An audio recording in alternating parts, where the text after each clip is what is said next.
கோவை மாவட்டம் மேட்டுப்பாளையம் அருகே காளிப்பாளையம் கிராமத்தில் அன்புச்செல்வன் என்பவர் சிட்டுக்குருவிகளுக்கு கூடு அமைத்து பாதுகாக்கிறார். ரசாயன உரங்களை பயன்படுத்தாமல் இயற்கை விவசாயத்திலும் ஈடுபட்டு முன் உதாரணமாகவும் அவர் திகழ்கிறார்.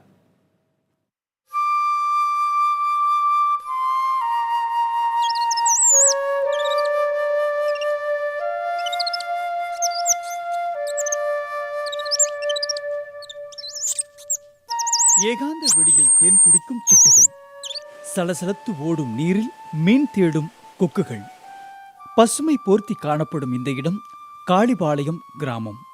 கோவை மாவட்டம் மேட்டுப்பாளையம் அருகே உள்ள இந்த கிராமத்தில் விவசாயி அன்புச்செல்வன் 5 ஏக்கர் பரப்பளவில் பாக்கு மற்றும் தென்னை மரங்கள் கொண்ட தோட்டம் அமைத்ததுடன் அங்கு குருவிகளையும் பாதுகாத்து வருகிறார்.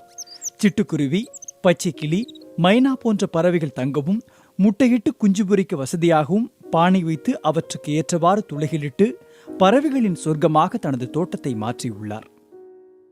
புகலிடம் கொடுத்தா இன்னும் அதனோட சந்ததியினர் அதிகமாகும்ல, பறவை எண்ணங்களோட எண்ணிக்கை அதிகமாகும், நம்மளுக்கும் மனசுக்கு சந்தோஷமாக இருக்கும். அவன் நம்மளால் முடிஞ்சது இயற்கைக்கு பண்ணக்கூடிய ஒரு சின்ன காரியம்னு சொல்லிட்டு இந்த முயற்சியில் இறங்கியிருக்கிறேங்க. இப்போ சமீப காலமாக காலையிலையும் மாலையிலையும் கூடுற பறவைகள் இந்த பானைகளை பயன்படுத்தி புகலிடமாகவும் மாற்றிக்குதுங்க. பாக்குமரத்தின் நடுவே பானை கூடுகளை கட்டியுள்ளதோடு தோட்டத்தில் ஆங்காங்கே தட்டுகள் அமைத்து பறவைகள் விரும்பி உண்ணும் ராகி, கம்பு, சோளம், திணை போன்றவற்றை தினமும் தனது சொந்த செலவில் வாங்கி தீவனமாக வைக்கிறார். இவை தாகம் தீர்க்க தண்ணீர் வசதியும் ஏற்படுத்தியுள்ளார் அன்புச்செல்வன். காங்கிரீட் வீடுகளோட எண்ணிக்கை அதிகமாகி பழைய கலாச்சாரமெல்லாம் மாறி போச்சுங்க. இதனாலேயே பறவைகளுக்கு ஒரு விதத்தில் புகலிடத்துக்கு தட்டுப்பாடு வந்துடுதுங்க.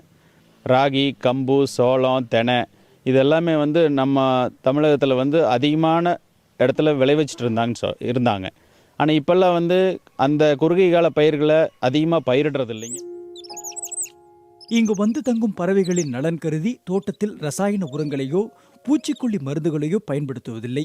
பறவைகளிடும் எச்சங்களே தோட்டத்து மரங்களுக்கு மிக சிறந்த இயற்கை உரம் என்கிறார் அன்புச்செல்வன். எல்லா உயிர்களும் இன்புற்று இருப்பதே தனது லட்சியமாக வாழும் அன்புச்செல்வன் எல்லோருக்கும் முன்னுதாரணமாக கூறலாம். புதிய தலைமுறைக்காக மேட்டுப்பாளையம் செய்தியாளர் சரவணபாபு.